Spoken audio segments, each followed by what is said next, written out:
So hey guys what's up, welcome back to our channel. और आज हम लोग चैप्टर शुरू करने जा रहे हैं ह्यूमन हेल्थ एंड डिजीज। अभी आप बोलोगे कि सर कल तो आप स्मार्ट बोर्ड के ऊपर पढ़ा रहे थे और आज पेन और पेपर के ऊपर। हाँ, मेरे को थोड़ा सा लगा कि आपका सिलेबस जल्द से जल्द पूरा करा देना चाहिए, इसलिए मैंने सोचा कि ह्यूमन हेल्थ एंड डिसीज वाला जो चैप्टर है आपका वो पेन एंड पेपर मोड में जल्द से जल्द जितना जल्दी हो सके उसको घर के अंदर बैठ के रिकॉर्ड कर दूं, तो जिससे आपका काम भी पूरा हो जाए और आपको ये चैप्टर भी समझ में आ जाए। तो सबसे पहला ह्यूमन हेल्थ एंड डिसीज के अंदर जो टॉपिक है दैट इज इंट्रोडक्शन। इंट्रोडक्शन के अंदर हमें क्या पढ़ना है सर? इंट्रोडक्शन के अंदर हमें एक चीज पढ़नी है बेटा, दैट इज हेल्थ। क्या पढ़ना है? हमें हेल्थ के बारे में जानना है। इंट्रोडक्शन में हमें किसके बारे में जानना है सर? हेल्थ के बारे में। इंट्रोडक्शन में बेटा किसके बारे में जानेंगे? हेल्थ के बारे में। तो health is a state health is a state of complete physical, mental and social well-being। क्या है हेल्थ का मतलब? हेल्थ का मतलब ये है कि it is a state of complete physical, mental and social wellbeing. ऐसी स्टेट जिसके अंदर एक इंसान पूर्ण रूप से फिजिकली यानी कि चलने फिरने लायक, मेंटली यानी दिमाग से, एंड सोशल वेलबींग यानी अपनी सोशल सोसाइटी के हिसाब से फिट हो, इसी को हम लोग बोल देते हैं हेल्थ। तो हेल्थ क्या है? Health is a state of complete physical, mental and social wellbeing. ठीक है। अब हेल्थ अफेक्ट कैसे होती है? तो हेल्थ को अफेक्ट कैसे होती है? हेल्थ इज अफेक्टेड बाय, याद रखना रीजन को, health is affected by genetic disorders. किसके द्वारा इफेक्ट करी जाती है हेल्थ किसके द्वारा इफेक्ट पड़ता है हेल्थ के ऊपर? जेनेटिक डिसऑर्डर्स के द्वारा, इन्फेक्शंस के द्वारा, जेनेटिक डिसऑर्डर्स के द्वारा, इन्फेक्शंस के द्वारा, और चेंज इन लाइफस्टाइल के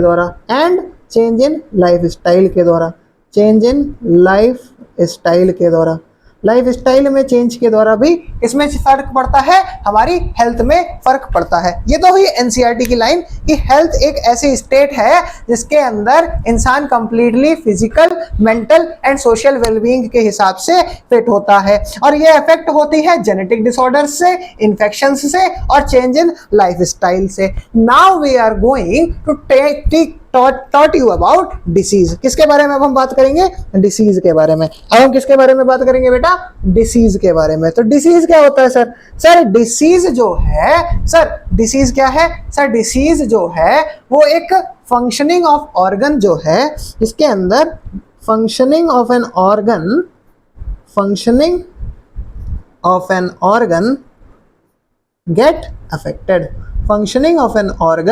गेट अफेक्टेड। जिसके अंदर फंक्शनिंग और एक ऑर्गन की इफेक्ट हो जाए उसी को हम लोग बोल देते हैं डिसीज। तो डिसीज क्या है? Functioning of an organ get disease affected. अब डिसीज कितने तरीके की हो सकती है सर? तो डिसीज दो तरीके की होती हैं। पहली होती है इन्फेक्शियस और दूसरी होती है नॉन इन्फेक्शियस। और दूसरी होती है नॉन इन्फेक्शियस। सर डिसीजेस कितने तरीके की हैं? इन्फेक्शियस एंड नॉन इन्फेक्शियस के हिसाब से दो तरीके की हैं। इन्फेक्शियस एंड नॉन इन्फेक्शियस के हिसाब से दो तरीके की हैं। तो इन्फेक्शियस डिसीज कौन सी हो गई सर? वो disease that transmit to other,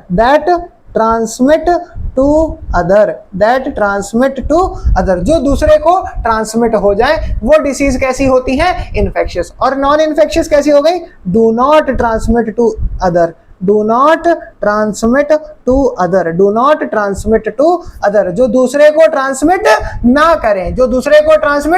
करें। फॉर एग्जाम्पल नॉन इन्फेक्शियस का सबसे बेस्ट एग्जाम्पल है कैंसर। अगर कैंसर किसी को है तो वो किसी दूसरे को ट्रांसफर नहीं हो सकता। तो it is a disease that is non infectious disease. It is a disease that is non infectious in nature. Now next thing that we are going to talk about that is our common infectious disease in a man. तो हम लोग अब किसकी बात करने जा रहे हैं? अब हम लोग बात करने जा रहे हैं कॉमन इन्फेक्शियस डिसीज की. किसकी बात करेंगे बेटा? कॉमन इन्फेक्शियस डिसीज की. Now look what we are going to talk about, that is common infectious diseases, common infectious diseases. And those common infectious diseases are, first हमें किसके बारे में जानना है? फर्स्ट हमें जानना है बैक्टीरियल डिसीज के बारे में. तो हम इसके लिए लगा देंगे ए बैक्टीरियल डिसीज. Bacterial diseases. ना बैक्टीरियल डिसीजेस कितने तरीके की होती हैं? सबसे पहले तो यही जानना है. तो आओ जानते हैं कि बैक्टीरियल डिसीजेस कितने तरीके की होंगी. तो बैक्टीरियल डिसीजेस के अंदर हमारा आ जाएंगी क्या? The disease that are transferred through bacteria. The disease that are transferred through bacteria. तो जो डिसीज बैक्टीरिया से ट्रांसफर होगी उसको हम लोग बोल देंगे बैक्टीरियल डिसीज. उसको हम लोग क्या बोल देंगे बेटा? Bacterial disease. थोड़ा सा नया सेटअप है तो थोड़ा सा मुश्किल हो रहा है मेरे को अभी इसको समझने में. बाकी हम इसको बढ़िया करके ही समझाएंगे. समझा मैं रहा हूँ, दैट इज इंपॉर्टेंट. तो सबसे पहली बैक्टीरियल डिसीज क्या है? ए टाइफॉइड. टाइफॉइड है सबसे पहली बैक्टीरियल डिसीज. क्या है? टाइफॉइड. टाइफॉइड है. टाइफॉइड का पैथोजन क्या होता है टाइफॉइड का? तो याद रखेंगे टाइफॉइड का पैथोजन होता है सैल्मोनेला टाइफी. पैथोजन क्या होता है इसका? Salmonella typhi. तो पैथोजन क्या है इसका? Salmonella typhi. Mode of transmission क्या है इसका? मोड ऑफ ट्रांसमिशन क्या है इसका? मोड ऑफ ट्रांसमिशन है इसका मोड ऑफ ट्रांसमिशन है क्या? It enters into small intestine. Small intestine में ये एंटर करता है और इंटेस्टाइन थ्रू क्या? थ्रू फूड एंड वाटर के थ्रू ये स्मॉल इंटेस्टाइन में एंटर करता है and migrates to other organism या फिर other organs and migrate to other organs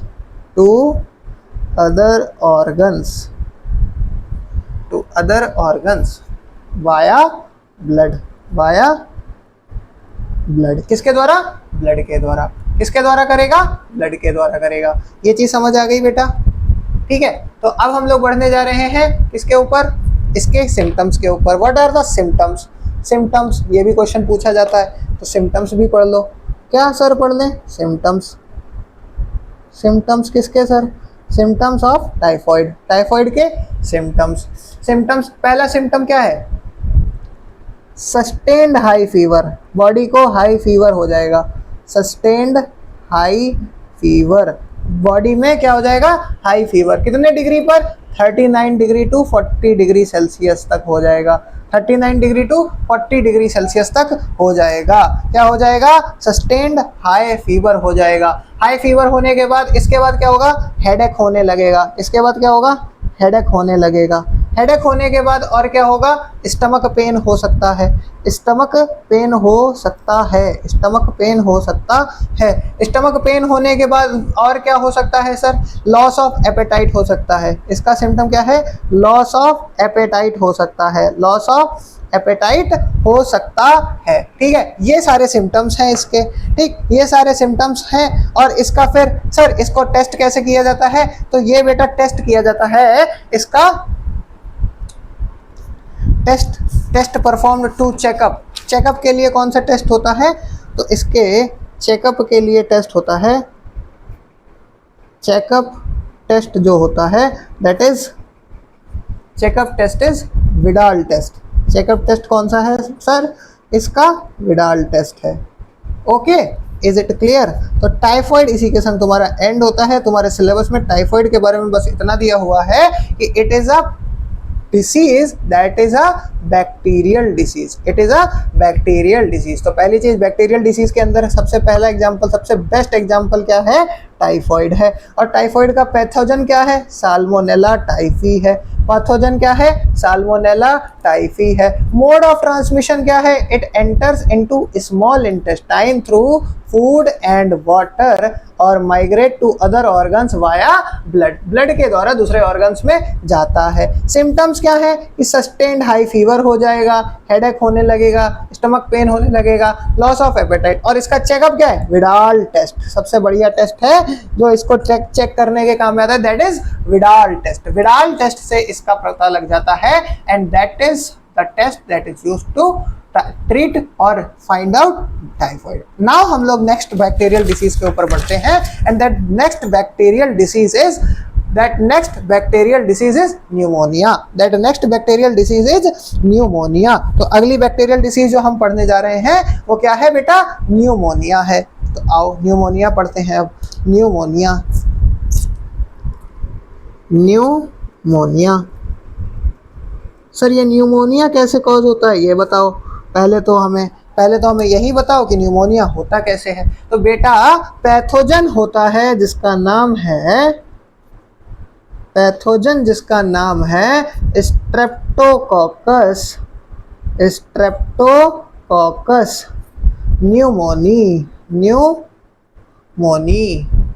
pneumoniae ये कॉज करता है न्यूमोनिया को। कौन सा? स्ट्रेप्टोकोकस न्यूमोनी नाम का बैक्टीरिया जो है वो कॉज करता है हमारे न्यूमोनिया को। और दूसरा बैक्टीरिया जो तुम्हारी किताब में दिया हुआ है दैट इज हीमोफिलस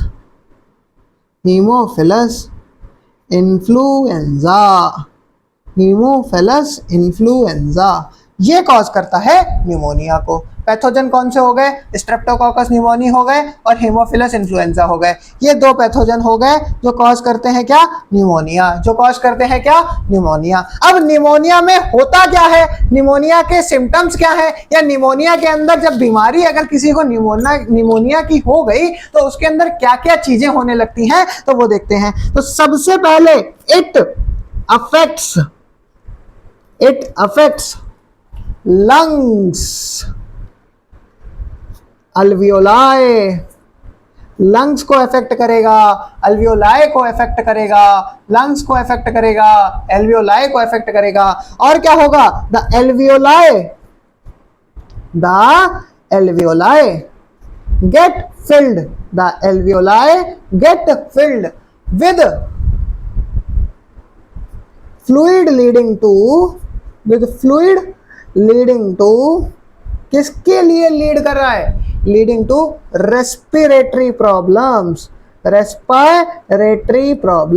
वो फ्लूइड क्या कॉज कर रहा है? रेस्पिरेटरी प्रॉब्लम्स को कॉज कर रहा है। यानी कि न्यूमोनिया होने पे क्या होगा? हमारे लंग्स अफेक्ट हो जाएंगे और वो एल्वियोलाई को कॉज करेंगे, एल्वियोलाई को इफेक्ट करेंगे। और एल्वियोलाई के अंदर हमें क्या देखने को मिलेगा कि लंग्स के एल्वियोलाई के अंदर फ्लूइड भर गया है और वो लीड कर रहा है रेस्पिरेटरी प्रॉब्लम में, मतलब सांस लेने में दिक्कत हो रही है। अब अगली चीज जो हमें समझनी है that is mode of transmission. इसका मोड ऑफ ट्रांसमिशन क्या होता है सर? इसका मोड ऑफ ट्रांसमिशन क्या है सर? तो मोड ऑफ ट्रांसमिशन इसका बेटा क्या है? इसका मोड ऑफ ट्रांसमिशन क्या है? इसका मोड ऑफ ट्रांसमिशन है कि इनहेलिंग द ड्रॉपलेट्स, किसकी ड्रॉपलेट्स? इनहेलिंग द ड्रॉपलेट्स और एरोजोल्स किसके द्वारा? रिलीज्ड बाय एन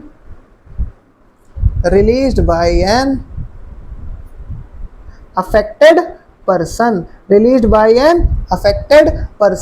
अब क्या हुआ देखो, ड्रॉपलेट्स इनहेल करने से या एरोजोल्स को या ड्रॉपलेट्स को इनहेल करने से क्या हुआ, एक अफेक्टेड पर्सन की ड्रॉपलेट्स या एरोजोल्स को इनहेल करने से क्या कॉज हुआ, न्यूमोनिया कॉज हुआ। तो न्यूमोनिया कैसी टाइप की डिसीज हो गई, ये भी पूछा जा सकता है। तो it is an infectious type of disease, infectious disease बोल सकते हैं इसको, क्या बोल सकते हैं, इन्फेक्शियस डिसीज बोल सकते हैं। So it is also an example of infectious disease, it is also an example of infectious disease, it is also an example of infectious disease. अब ये इनहेलिंग हो गई ड्रॉपलेट्स की, और किस तरीके से कॉज हो सकता है, और दूसरा तरीका जिससे ये कॉज हो सकता है, that is sharing glasses, that is sharing glasses. कौन से ग्लासेस, किसी का जूठा ग्लास का पानी पी लिया, and utensils with infected person, with infected person, infected person के साथ, इन्फेक्टेड पर्सन के साथ ग्लासेस या फिर यूटेंसिल्स को शेयर करना ही कहलाता है mode of transmission of pneumonia. मान लो किसी को न्यूमोनिया है, मान लो यहाँ पे चिंटुआ है, इसको न्यूमोनिया है, और तुम गए इससे के गिलास में देखा कि ये तो कैंपा पी रहा है, ये क्या पी रहा है, ये तो कैंपा पी रहा है, चलो तो कैंपा हम भी पी लेते हैं। तुम गए, तुमने इससे ये गिलास छीना और गट गट गट गट करके कैंपा पी ली, इसने बोला कि मुझे तो न्यूमोनिया था। अब तुम डर गए कि न्यूमोनिया तो अब मुझे भी हो जाएगा, क्योंकि वो एक इन्फेक्शियस डिसीज है, ऐसा मुझे सर ने पढ़ाया था, अब क्या होगा मेरा। तो अब तुम्हारा कोई नुकसान जो होगा वो तो तुम समझ ही सकते हो कि तुम्हारी लंग्स और लंग्स की जो एल्वियोलाइज हैं, लंग्स की जो एल्वियोलाइज हैं उनके अंदर फ्लूइड भर जाएगा, जो कि रेस्पिरेटरी प्रॉब्लम कॉज करेगा, जो कि रेस्पिरेटरी प्रॉब्लम्स को कॉज करेगा, जो कि रेस्पिरेटरी प्रॉब्लम्स को कॉज करेगा। रेस्पिरेटरी प्रॉब्लम कॉज होने के बाद तुम्हारे लिए हो जाएगी परेशानी इन द मार्केट, और परेशानी इन द मार्केट तुम्हें लेट करेगी किसके लिए, न्यूमोनिया के लिए। तो तुम डॉक्टर के चक्कर लगाते फिरोगे। अब आगे बढ़ते हैं सिम्टम्स के ऊपर, अब आगे किसके ऊपर बढ़ते हैं, सिम्टम्स के ऊपर।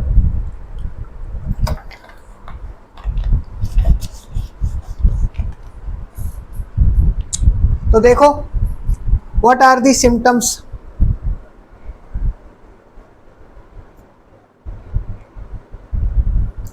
तो क्या क्या सिम्टम्स हैं, तो सबसे पहला सिम्टम जो है दैट इज रेस्पिरेटरी प्रॉब्लम्स, सांस लेने में परेशानी होने लगेगी, इसको हम लोग क्या बोलते हैं, रेस्पिरेटरी प्रॉब्लम्स बोलते हैं, इसको हम लोग क्या बोलते हैं, रेस्पिरेटरी प्रॉब्लम्स बोलते हैं। और क्या होने लगेगा, फीवर आने लगेगा, और क्या होने लगेगा, चिल्स यानी ठंडक लगने लगेगी भाई साहब, और क्या होने लगेगा, कफ यानी गले में बलगम जम जाएगा, और क्या होगा, हेडेक होने लगेगा सर। तो ये चीज हुई हमारी symptoms of pneumonia, symptoms of pneumonia, pneumonia के ये सारे के सारे सिम्टम हुए। ये किसके सिम्टम हुए, निमोनिया के सिम्टम हुए। अब हम लोग बढ़ रहे हैं हमारे नेक्स्ट टॉपिक के ऊपर, that is viral diseases, that is viral diseases.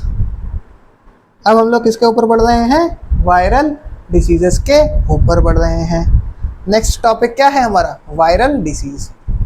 Viral diseases क्या है, वायरल डिसीजेस हैं जैसे कि कॉमन कोल्ड, जैसे कि कॉमन कोल्ड, कॉमन कोल्ड सबसे बढ़िया वायरल डिसीज, सबसे बढ़िया बोल रहा हूँ मतलब जो तुम्हारे सिलेबस में दी हुई है दैट इज कॉमन कोल्ड।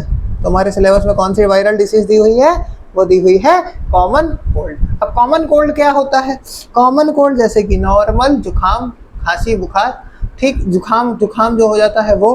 तो इसका पैथोजन क्या है सर, पैथोजन इसका है बेटा, पैथोजन इज राइनो वायरस, इसका पैथोजन क्या है, राइनो वायरस है, इसका पैथोजन क्या है, राइनो वायरस है, इसका पैथोजन क्या है, राइनो वायरस है, राइनो वायरस है। अगली चीज क्या है, इट अफेक्ट्स, इट अफेक्ट्स, किसको अफेक्ट्स करता है, it affects nose and respiratory passage, nose को इफेक्ट करता है और रेस्पिरेटरी पैसेज को इफेक्ट करता है। It affects nose and respiratory passage but not lungs, but not lungs, मतलब तुम्हारे लंग्स में इसमें कोई दिक्कत नहीं होती। तुम्हारी नाक के अंदर, तुम्हें नाक के अंदर से पस टाइप का आने लगता है, या फिर बोल सकते हैं कि नाक से प्लाज्मा आने लगता है, दैट इज कॉमन कोल्ड का सिम्टम। रेस्पिरेटरी पैसेज के अंदर थोड़ी बहुत दिक्कत होने लगती है, गले के अंदर भी प्लाज्मा बन जाता है, तुमको खांसी आती है, ऐसी सारी चीज़ें हो जाती हैं, जिसको हमारी मम्मियाँ देशी भाषा में बोलती हैं बलगम बन गया है बेटा तुम्हारे। अब आ जाओ, इसका मोड ऑफ ट्रांसमिशन क्या है?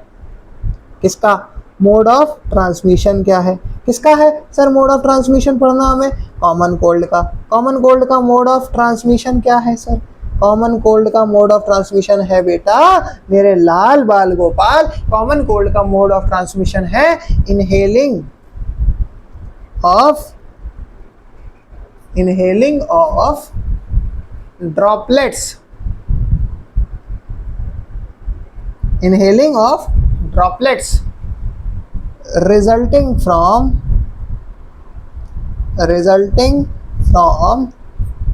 cough and sneezes, cough and sneezes। अब ये क्या हुआ सर? मान लो यहाँ पर एक इंसान था, ये इंसान का मुंह है और उसकी नाक है, और उसने क्या किया, ये इंसान है जिसको यहाँ पे कॉमन कोल्ड हो रखा है, उसने छींक दिया, बहुत कर्री करके छींक मारी, तो उसके ये ड्रॉपलेट्स हवा में घूमने लगे। ये ड्रॉपलेट्स हैं, ड्रॉपलेट्स जो हैं वो हवा में फैलने लगे। अब इन ड्रॉपलेट्स को, तुम यहाँ बैठे हुए थे, क्या कहते हुए, तुम यहाँ बैठ के पढ़ाई कर रहे थे, तुम मेरा लेक्चर अटेंड कर रहे थे, तुमने बोला कि सर का लेक्चर आज लेट के अटेंड करूंगा, और तुमने इसको सूंघ लिया। तो इसको सूंघने की ये जो प्रोसेस हुई, इसको पूरी की पूरी सूंघने की ये जो प्रोसेस हुई, इस दौरान ये हुआ कॉमन कोल्ड। तो कॉमन कोल्ड भी कैसा हो गया? कॉमन कोल्ड भी कैसी डिसीज हो गई? इन्फेक्शियस डिसीज हो गई। Common cold is also an infectious disease. Common cold is also an infectious disease. तो ये चीज समझ में आ गई। आगे बढ़ते हैं, अब हम लोग पढ़ते हैं प्रोटोजोन डिसीज को। अब हम लोग क्या पढ़ेंगे बेटा? प्रोटोजोन डिसीजेस को। प्रोटोजोन डिसीजेस क्या क्या होती हैं सर? समझाइए हमको। अब हम समझते हैं। देखो हवा चल रही है, मस्त पंखा चल रहा है, हवा ठंडी ठंडी हो रखी है, तो आगे समझते हैं अब हम लोग प्रोटोजोन डिसीजेस को। आओ, तो अगली हेडिंग लगाओ अपनी नोटबुक में, चाहना तो हेडिंग लगाना, वरना मैं ये नोट्स को स्कैन करके अब डाल दूंगा। तो अगली चीज क्या है? Protozoan diseases. प्रोटोजोन डिसीजेस ये क्या होते हैं? तो प्रोटोजोन डिसीजेस वो जो प्रोटोजोन्स के द्वारा यानी प्रोटिस्ट्स के द्वारा कॉज किए जाए। तो सबसे पहला डिसीज जो इसके अंदर हमें तुमको पढ़ाना है, दैट इज मलेरिया। वो कौन सा है? वो डिसीज कौन सा है? वो है मलेरिया। हमें तुमको सबसे पहले क्या पढ़ाना है? हमें तुमको पढ़ाना है मलेरिया के बारे में। तो मलेरिया ये किसके द्वारा कॉज होता है? बाया पैथोजन के द्वारा कॉज होता है। वो पैथोजन कौन सा है? वो पैथोजन है इज प्लाज्मोडियम स्पीशीज।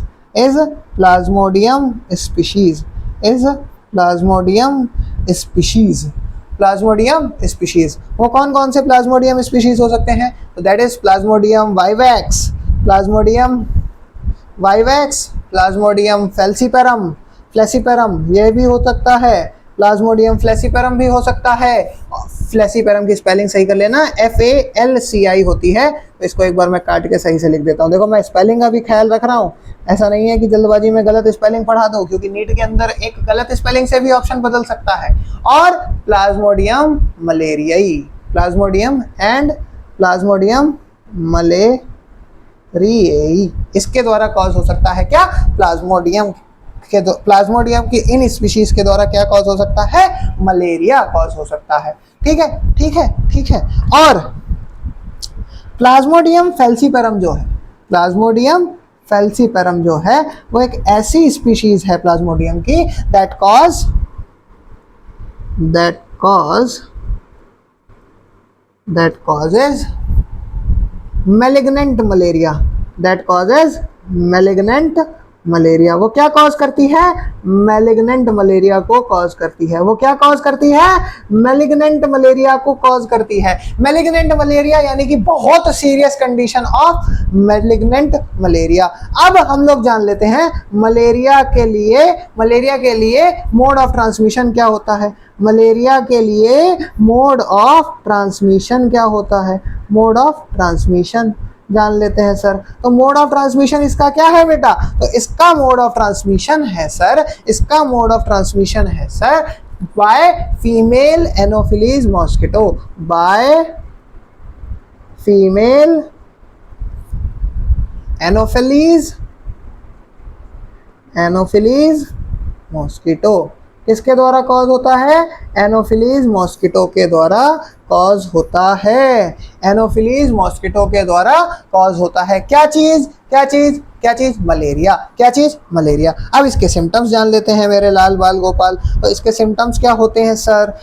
इसका सबसे पहला सिम्टम है कि आपको बुखार आ जाएगा। अरे बेटा, हम ही को तुम बुखार लगवाना, क्योंकि हम तो अच्छे हैं, हम तुमको पढ़ा रहे हैं।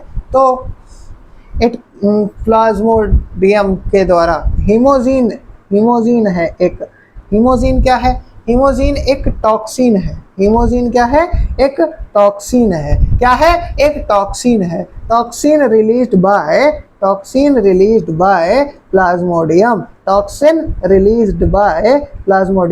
प्लाज्मोडियम के द्वारा एक टॉक्सिन निकाला जाता है, दैट इज हीमोजीन, विच कॉजेज, क्या कॉज करता है? कॉजेज चिल एंड हाई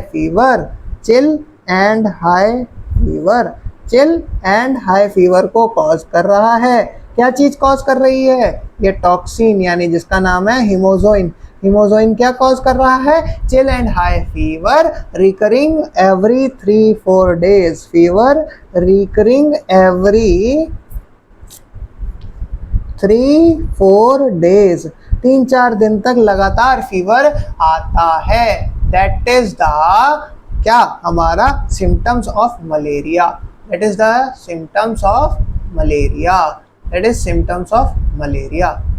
अब आ जाओ, मलेरिया के बाद एक अगली डिसीज जो तुम्हारे में प्रोटोजोन्स के द्वारा कॉज होने वाली दी हुई है, दैट इज अमीबियासिस। वो क्या है? वो है अमीबियासिस। वो क्या है? अमीबियासिस। अब ये अमीबियासिस क्या करता है वो देखो। अमीबियासिस क्या होता है? अमीबियासिस में क्या होगा ये समझ लेते हैं। अमीबियासिस एक पैथोजन के द्वारा होती है, इसका नाम है पैथोजन। इसका नाम क्या है? Is ant amoeba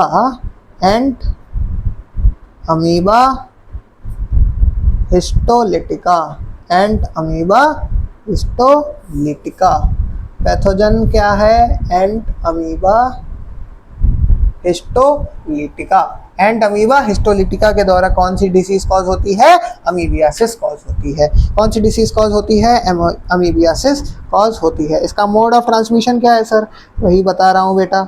mode of transmission ही सबके मोड ऑफ ट्रांसमिशन और सबके जो पैथोजेंस हैं उनको याद कर लेना, क्योंकि उनसे एक मैच द फॉलोइंग तुमको क्वेश्चन देखने को मिल सकता है as the level of NEET exams. ठीक है, तो इसका मोड ऑफ ट्रांसमिशन क्या है? हाउस फ्लाइज के द्वारा ये ट्रांसमिट होता है। किसके द्वारा ट्रांसमिट होता है सर? हाउस फ्लाइज के द्वारा। किसके द्वारा ट्रांसमिट होता है सर? हाउस फ्लाइज के द्वारा। हाउस फ्लाइज के द्वारा क्या ट्रांसमिट होता है सर? वो होता है हमारा अमीबियासिस का transmit. House flies transmit faeces. क्या ट्रांसमिट करती हैं? फीसेस। या फिर बोला जा सकता है house flies transmit parasites. House flies transmit parasites.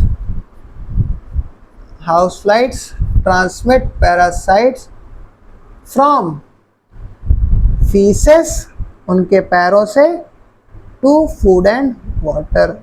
मक्खियां बैठ जाती हैं, तभी तो मम्मी बोलती है कि रोड के साइड का मत खाया करो मोमोज। ठीक है, तो वही पेट की दिक्कत कॉज करते हैं और वही हम लोग खाते रहते हैं। आगे देखो सिम्टम्स क्या होते हैं सर इसके। इसके सिम्टम्स होते हैं बेटा मेरे लाल Bal Gopal, that is constipation, that is constipation, पहला सिम्टम हो गया। दूसरा सिम्टम जो ये कॉज करता है that is abdominal pain, that is abdominal pain, पेट में दर्द होने लगता है, कभी कभी बताशे खा के आओ तो बढ़िया करके पेटों में दर्द होता है। And cramps, abdominal pain and cramps, पानी के बतासे खाते हो वहाँ पे मक्खियाँ खूब बढ़िया करके भिनभिनाती हैं, तो वहीं से अमीबियासिस होने के चांसेस होते हैं। और क्या होता है, स्टूल्स यानी कि potty, stools with excess mucus, excess mucus and blood clots, and blood clots, उसके अंदर ब्लड क्लॉट्स हो जाते हैं। ये चीज़ समझ आ गई। स्टूल्स हो गए जिसके अंदर लैट्रिन के अंदर जो तुम पॉटी कर रहे हो उसके अंदर म्यूकस हो गया, ब्लड क्लॉट्स देखने को मिल गए। अब हम लोगों को क्या पढ़ना है, अब हम लोगों को पढ़ना है हेलमिंथ डिसीज के बारे में। तो अभी तक हम लोगों ने कितनी डिसीजेस पढ़ ली सर? पहली डिसीज, पहली चीज जो आपने हमें पढ़ाई that is introduction. Introduction of what? Introduction of health. Health के अंदर क्या चेंजेस होते हैं, हेल्थ को क्या बोलते हैं, अफेक्शन क्या होते हैं, इन्फेक्शियस नॉन इन्फेक्शियस पढ़ा दिया, बैक्टीरियल पढ़ा दिया। बैक्टीरियल के बाद जो चीज आपने पढ़ाई हम लोगों को वो आपने वायरल डिसीज पढ़ाई, और आप प्रोटोजोन पढ़ाने के बाद हमको पढ़ाने जा रहे हो हेलमिंथ डिसीज। अब हम लोगों को क्या पढ़ना है? हेलमिंथ डिसीज, हेलमिंथ डिसीज और फिर उसके बाद फंगल डिसीज। हेलमिंथ और फंगल डिसीजेस को पढ़ने के बाद हमारा आज का लेक्चर खत्म कर देंगे हम, फिर हम लोग अगला लेक्चर रिकॉर्ड करेंगे और अगला लेक्चर भी आज के आज ही आपको भेज दिया जाएगा। हेलमिंथ डिसीजेस क्या होती हैं?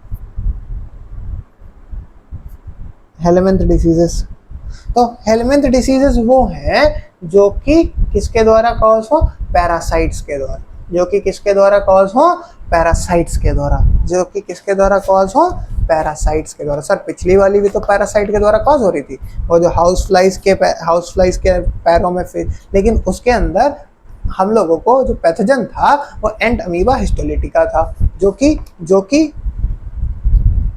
एक इंसेक्ट के थ्रू हो रहा है ना, तभी इसको प्रोटोजोन डिसीज बोल दिया। ठीक है, ये चीज समझ लेना।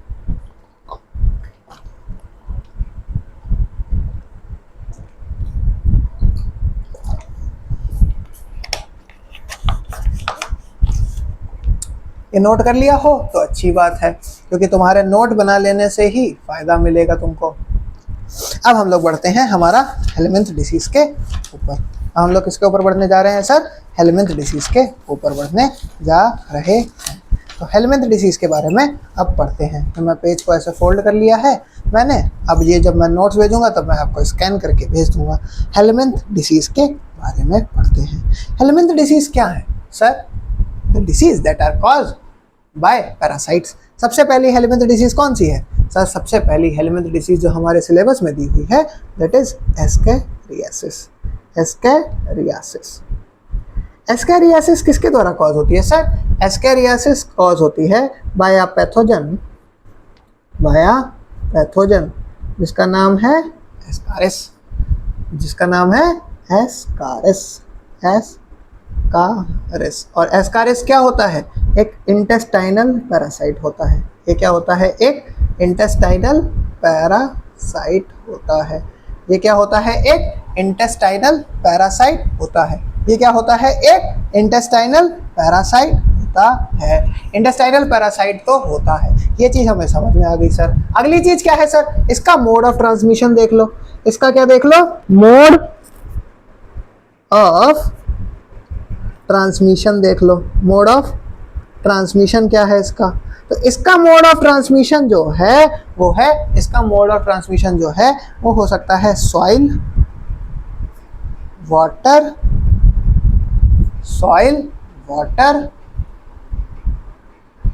वेजिटेबल्स,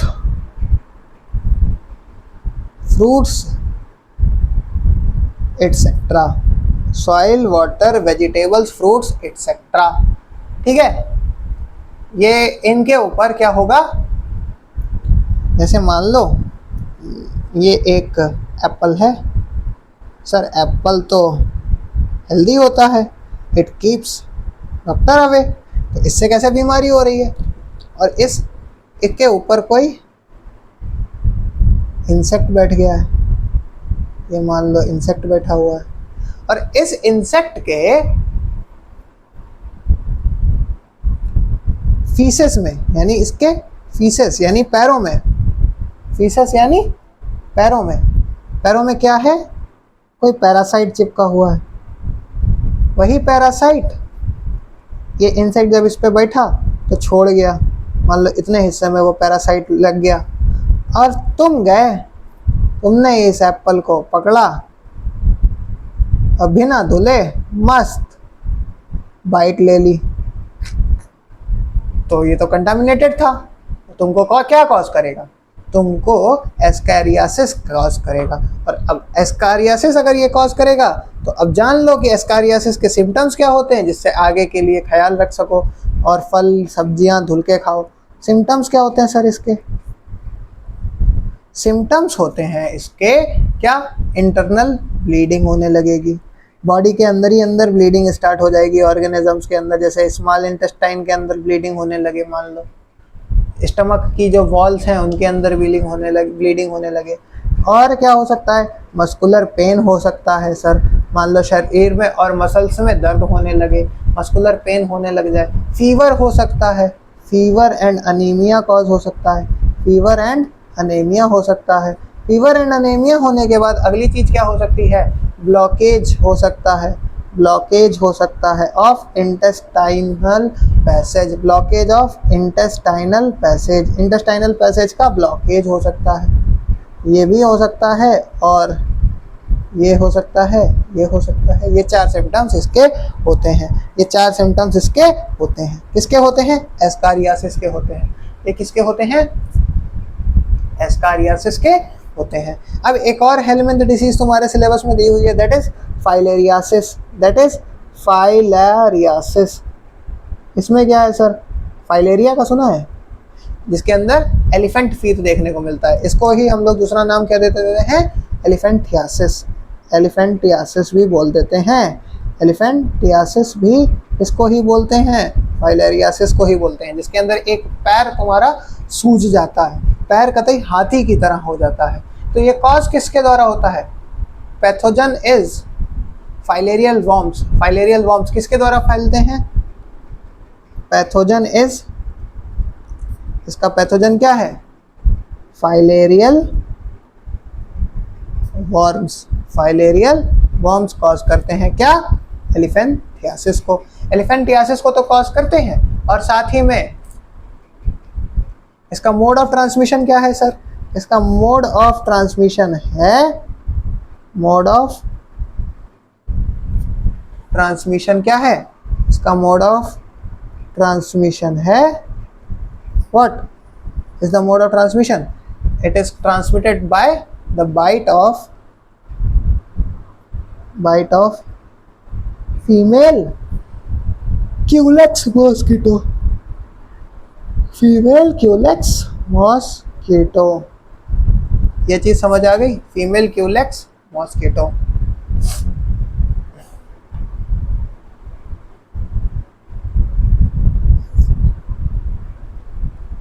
अब इसके सिम्टम्स देख लो, क्या क्या सिम्टम्स होते हैं। इसके सिम्टम्स होते हैं, सबसे बेस्ट सिम्टम है इसका तो तुम हमेशा याद रख सकते हो, क्या? Chronic inflammation of organs, chronic inflammation of organs, मतलब ऑर्गन्स के अंदर स्वेलिंग होने लगेगी। Chronic inflammation of organs, chronic inflammation of organs. अब last but not the least, that is fungal diseases. जो अब हमें पढ़नी है वो क्या है? फंगल डिसीजेस है। तो लगाओ हेडिंग फंगल डिसीज की, इसकी हेडिंग लगाएं सर, फंगल डिसीज की हेडिंग लगा लो मेरे लाल बाल गोपाल। लास्ट है क्या? फंगल डिसीजेस, जो कि किसके द्वारा होंगी? फंगाई के द्वारा, फंगल नाम ही कह रहा है, फंगाई के द्वारा। तो इसका सबसे बेस्ट डिसीज जो तुम्हारे सिलेबस में दी है उसी को पढ़ लेते हैं, दैट इज रिंगवॉर्म, दाद, जो हो जाता है लोगों को, दाद हो जाता है, उसी के लिए। इसका पैथोजन क्या है? पैथोजन्स आर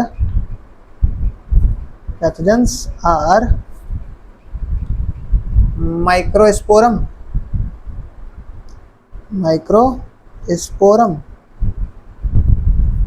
ट्रिकोफाइटन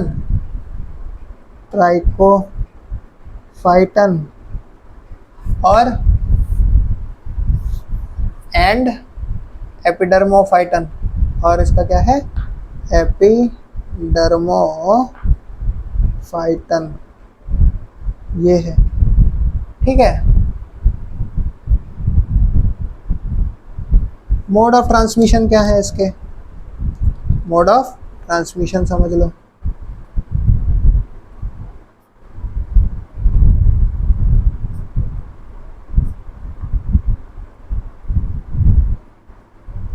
तो इसके मोड ऑफ ट्रांसमिशन है, पहला मोड ऑफ ट्रांसमिशन इसका क्या है? क्या कि फ्रॉम सॉइल, मिट्टी से होता है, फ्रॉम सॉइल, और by using comb, clothes and towels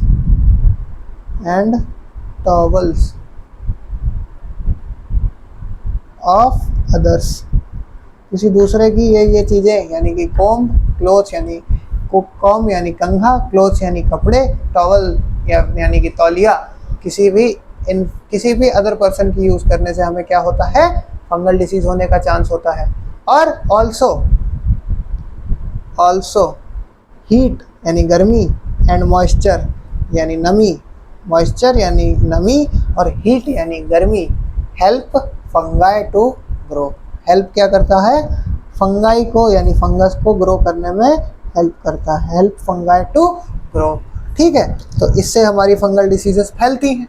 आगे की चीज़ क्या है? इसका सिम्टम्स जान लो। तो इसके सिम्टम्स क्या क्या हैं? सिम्टम्स हैं इसके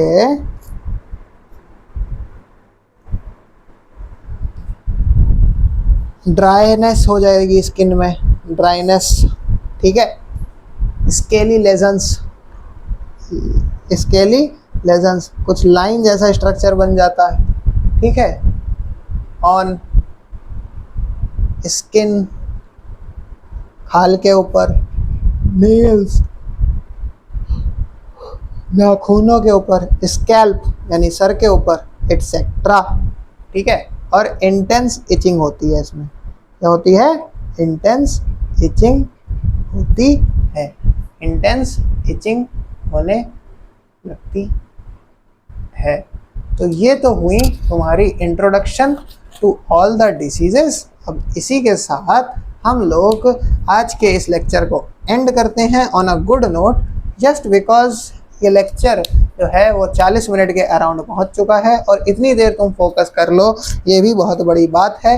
और ह्यूमन हेल्थ एंड डिसीज़ जो है वो अब अगले आने वाले 2 से 3 लेक्चर के अंदर पूरा कर दिया जाएगा मेरे द्वारा, just in form of this thing. जैसे ये नोट्स बने हैं वैसे ही, और ये नोट्स मैं तुमको शेयर कर दूंगा किसके फॉर्म में? PDF की फॉर्म में, ड्राइव बना के, जिससे तुम्हारी हेल्प हो सके आसानी से और काम कर सको तुम और सारी चीज़ों के ऊपर, जिससे तुम्हारी पढ़ाई में कोई बाधा ना आए और नीट का एग्ज़ाम तुम्हारा अच्छा हो जाए। ठीक है। तो ये इसी के साथ एंड करते हैं इस लेक्चर को। Thank you.